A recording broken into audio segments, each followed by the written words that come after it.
the historic complaint being filed dito sa Secretary General's Office ng House of Representatives against sa ulo ng korupsyon ng Pilipinas. Kasi dati, baga sa Si Mikey. di ba nung pandemic, di ba? Oo. Nanulo tayo malagi sa walking kasi umiikot tayo. Oo, bilaan.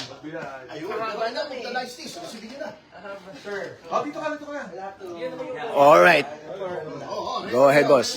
Wait, before we start, and I do understand, could we have a moment lang na,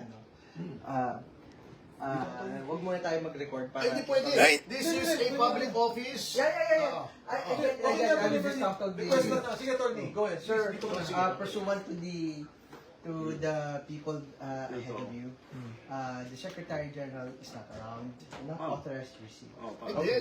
It is the office of the Secretary General, How about not the the deputy? Secretary General. Where's the himself. deputy? Deputy Secgen. Sir, I'm the Executive Director. I am the next in line. Yes. So you should receive. Receive. You should receive. In the case of Bautista impeachment, it's the deputy who will receive. Yes. Respectfully. Okay, I'm not here to argue. I don't wish to. Sa kakampi natin to. Yes. I am just relaying my position. I'm not. No, attorney, ano lang, It's kategor... not an instruction. It is. Yeah. I am not In the position to to receive. receive it. But in the case of impeachment of former COMELEC Chairman Bautista, whom we impeached, it was the deputy Yes. who received our impeachment The next in line, complaint the in next in line. 2017. Yes, the next in line. There is already a precedence in the House. I would have to say Please check the records. I am not arguing. Sir. Okay. I am not arguing. Thank you. I am not even raising my voice. Sir. Yeah. Thank you. I am just manifesting. Okay. I am not authorized to receive the document. Attorney, may question. Wow. Why this is- For the record. Ako sir, I'm just saying, I'm not arguing. Sir. No, it's okay. Wow, We're just wow. asking. What's your- Then, attorney, question lang. Can it be received ministerially lang? Kahit not you, but Because it's someone? ministerial. No, sir. No one is allowed. Again, the previous have tried. Okay. I have nicely. But why did you receive the first one? No, I have not received. Hindi, bakit nga? What is the legal basis? Wala naman dito No, we're sige. not No, arguing. which one, sir? Merong first impeachment complaint siya Na nandun na sa office. Kay Attorney Jesus. She was here, sir. Okay. So, ibig mo sabihin, by the simple expedient of not being here, hindi kayo pwede mag-receive? Is that your stand? Sir, I'm just saying. I'm not authorized. I'm not arguing, I'm asking you. I want an answer. I'm just manifesting. I do not have the authority to receive. Yeah, but Attorney, What is your even basis? the office ka na. Yes, sir. If I cannot, and pababa din, wala din. Wala din. Okay, What is okay your lang. basis? As a lawyer, both lawyers, you have to tell me what your legal authority Yeah, buddy. is. Sir, I am just manifesting. And Wow. that's all. Up to what level yung may authority? Sa office of the section. Can you assure us na wala kayong gagawin to block our filing when we return on Monday? Like Pag nandito na yan, sige. impeachment complaint that you already received. Obviously, sir, that is not within my. Yeah, hindi siya yan. It's not my office, sir. Hindi, ang tanong lang, so number 1, you're not authorized. Number 2, the office is not authorized. Number 3, sabi mo si Attorney Jesus was allowed because nandito si Secretary Garafil. Okay, and then ang tinatanong ni Attorney lang is on what basis? Kasi constitutionally the office, Yeah. not the person. Yeah, buddy. So, ang authority na tinatanong ni Congressman Jing, SecGen ba ang may Instructions. instructions? No. Ano bang basis Hindi nyo? pwede yung ginagawa nyo. Ano bang basis mo kanyo? What is your basis? You tell What's your us. basis? Pero sandali lang. Tinatanong namin. For the record. Okay, For the record. wait. Number 1, let's not badger people. I'm not here. Yeah. Sorry if you feel that way.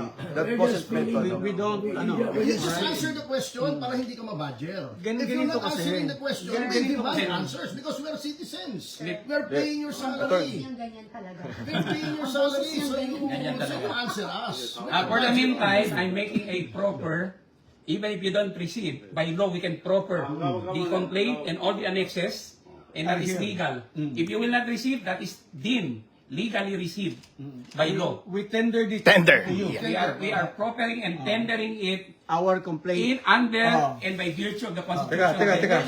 Let me say, Sandali. today is 2 18 Okay, si attorney- in the afternoon si attorney of naman- 22nd I January. acknowledge the time is 2:11. Yes. Oh, sige, to 11. Okay, sige. Para kalma lang tayo, si attorney naman is here to explain to us. Attorney, maybe better Hindi, just kaya sit nga, down. explain it to us right now. I will. Upo muna kayo tayo. Upo muna tayo. Kaya sabi ko baka. Ako muna tayo. Alright. Para hindi tayo parang tense dito sa ano. Yeah, Attorney, please sit down here. I note your manifestation, sir.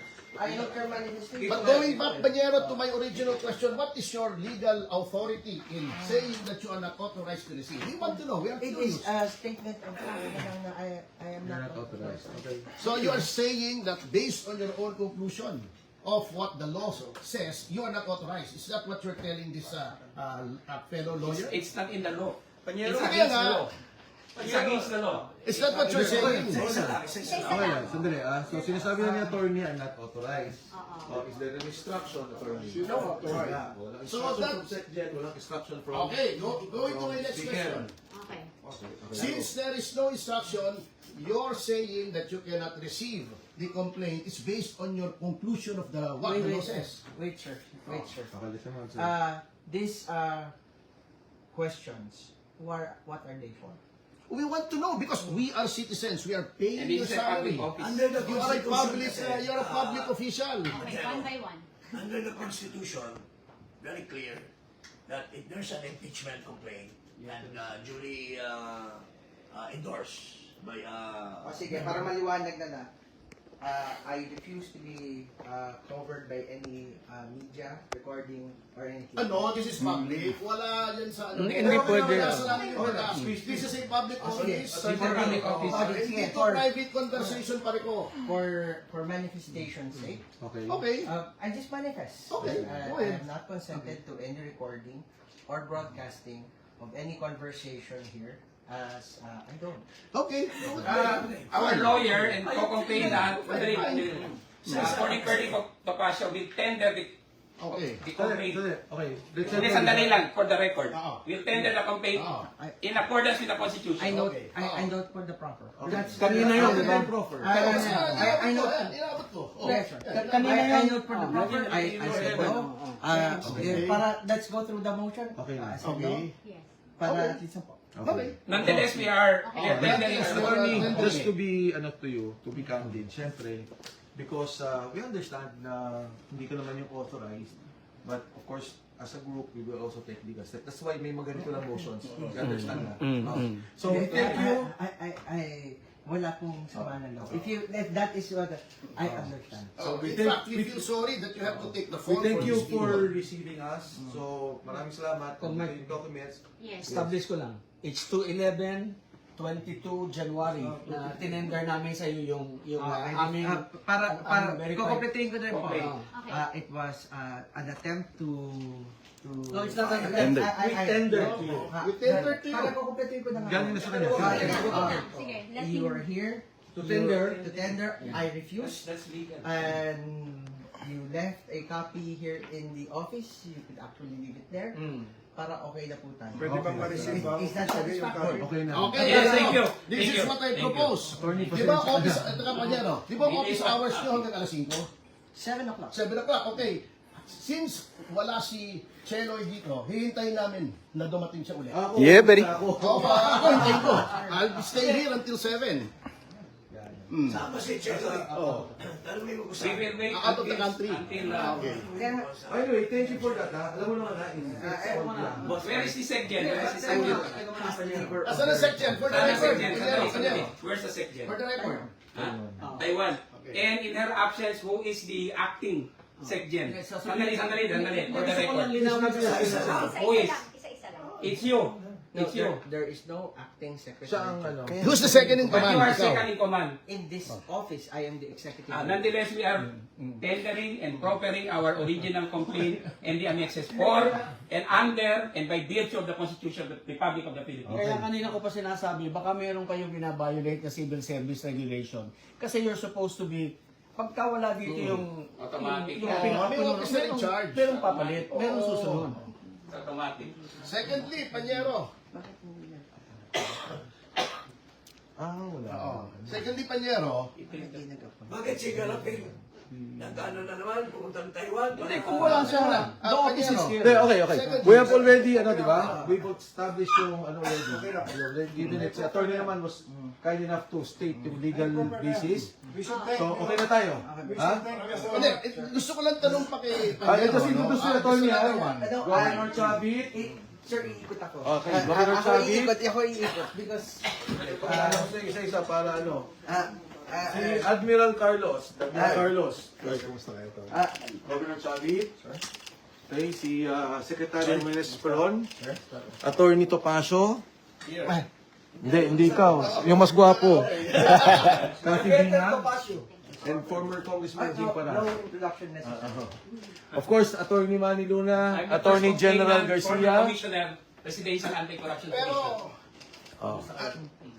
and sorry, Attorney D. Harold Respicio, Vice Mayor. Complainant as well, sir. Complainant. Thank you, Attorney. Pero, Congressman Mike, di ba mayroong executive order that since there is a one China policy, restricted ang travel ng public officials natin to Taiwan? Ibang topic na yan. Hindi, kaya nga, hindi. For the record. For the record. Because, hindi, kaya naging relevant yun because the reason for the absence of the Secretary General is that she traveled to Taiwan. And under the one China policy, restricted government officials, even on private visits, restricted to Taiwan Meron under the naman one yun. China policy. Ibang May exceptions, of course, but tingnan natin. Thank you. Thank you. Okay lang. We understand. And see you. You don't walk na rin yun. Okay.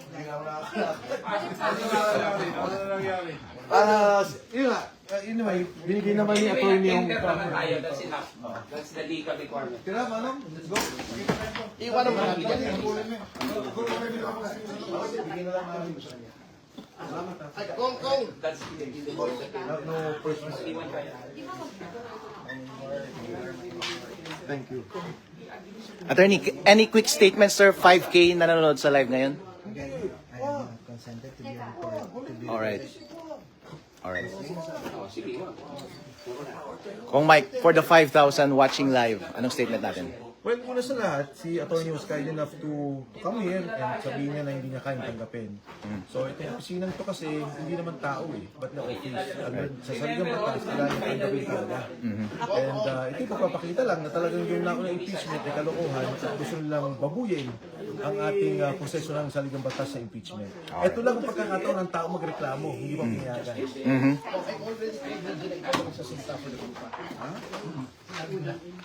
Attorney Topacio, any statement? Yes. Any statement, sir? I second I give my full assent to the statement of Congressman Mike Defensor na talagang sinisigil yung karapatan ng mga taong bayan na sila ay magreklamo.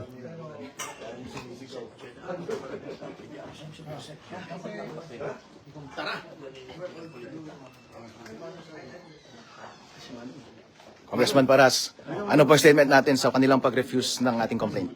Well, unang-una, wala daw yung SecGen. Nasa Taiwan daw. Unang-una, yung SecGen, she's violating the one China policy. Kasi dati siya doon na head ng NECO. What's her business there? When she's supposed to work here to receive our complaint.